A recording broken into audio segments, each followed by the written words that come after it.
Hi guys, thank you for stopping by the channel. Today we are getting into something that I am extremely passionate about. It's something that I think a lot of people want to do because everyone has access to it, and that's public land hunting / fishing. And today we're going to go into some of the things that I like to do when I'm going about finding new areas to fish or hunt. Today I'm really going to focus in on more of the hunting side of things, because I feel like the fishing side of things kind of comes easily, where there's a lot of public water and it's easy to find. But the hunting side of things can be trickier. I mean, whether you're doing it in western states like Colorado, or for those of you guys that don't know, Justice and I just moved to Oklahoma and we're exploring new opportunities right here in our state. So with that, let's hop into it. I'm going to go into 5 different tactics that I like to use whenever I'm trying to find new land, whether that's for elk hunting, deer hunting. Whenever you do manage to have success on public lands, there is something in you that's like, oh, I did that. And it's something that everybody has access to it, but you went out and you did it. So guys, let's hop into it. We're gonna go tip number 1. And that is cover ground and have options. Public land hunting, you are going to have competition. There's no two ways about it, and you have to get that through your head right now.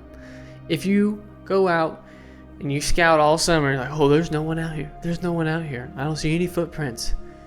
They're coming. It's just not the season yet.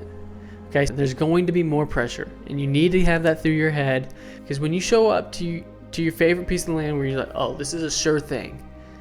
Opening day, I'm going to shoot that buck that I found that I've been looking at all summer long, or that elk that he's back there. I know exactly where he is. He's got his group of cows. I know where he is.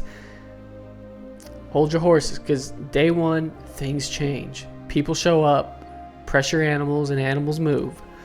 To counter this, you need to have covered more ground than those hunters. You need to know every nook and cranny in the land that you're hunting. And secondly, don't just know one WMA. Know 3 or 4.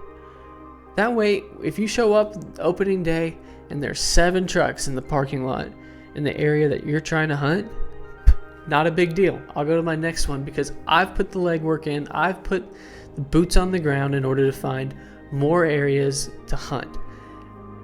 This is a major advantage. And if you can separate yourself by having more options, because you know of more places to go and you know where more deer are, you're going to become a more successful hunter. So with that, we want to cover more ground than other hunters, and we want to have more options of areas to hunt.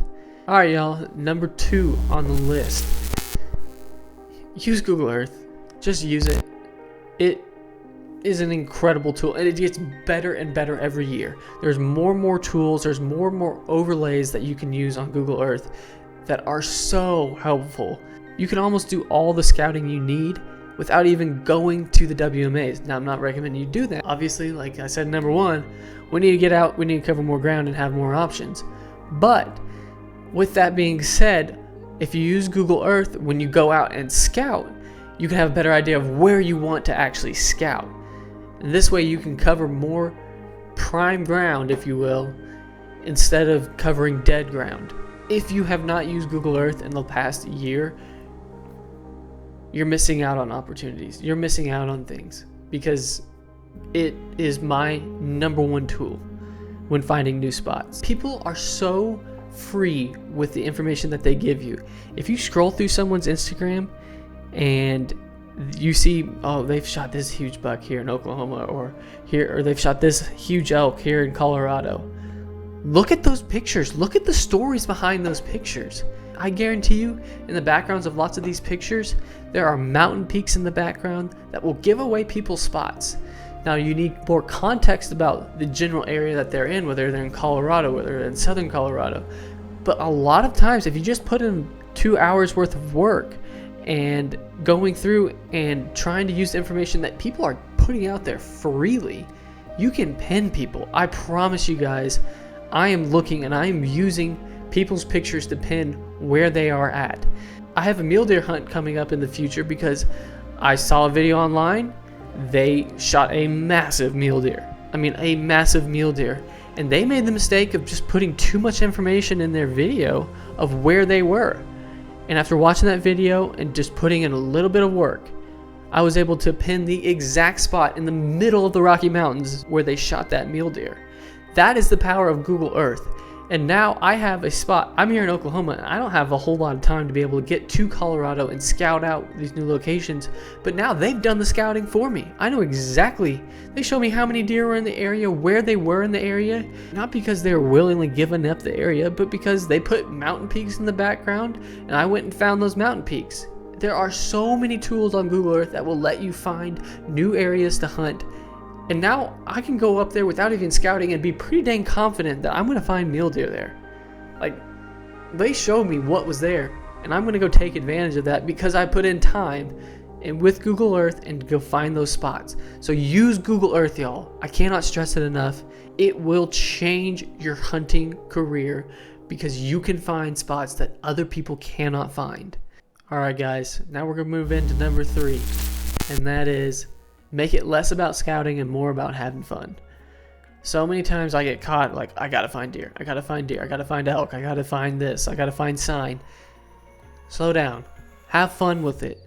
Alright? Make it, especially in the off season in the summer, have your fly rod packed up. If you're into mountain biking, go mountain bike trails in these wildlife management areas. There's tons of these trails. Mountain biking scares the crap out of me. But if you enjoy it, that's an incredible tool. You can cover so much ground. You'll probably bump a couple deer in these areas, but then you just get a better idea of the different terrains in the WMA and where these deer are actually bedding down and where they're feeding. I talk about it all the time. Is let's kill 2 birds with 1 stone. Don't make it just about scouting. Have fun with it. When Justice and I go, she loves 4-wheel driving in her Jeep. Like, she loves it. So that's what we do. We take her Jeep out, and she covers Jeep trails, and we cover a ton of country, and we get to see a lot of different animals because of it. And we get to know more and more about the country that we're going to go hunt because we're taking her Jeep and doing 4-wheel drive trails and covering all that ground. All right, y'all, number 4. This is a big one. I think that gets overlooked a lot. You're planning on scouting, and you end up going around lunchtime. Come on, y'all. You guys are hunters. You know good and well that animals just aren't moving during the summer in the middle of the day, especially if you're scouting in the summer. I mean, most of our scouting gets done in the summer before fall.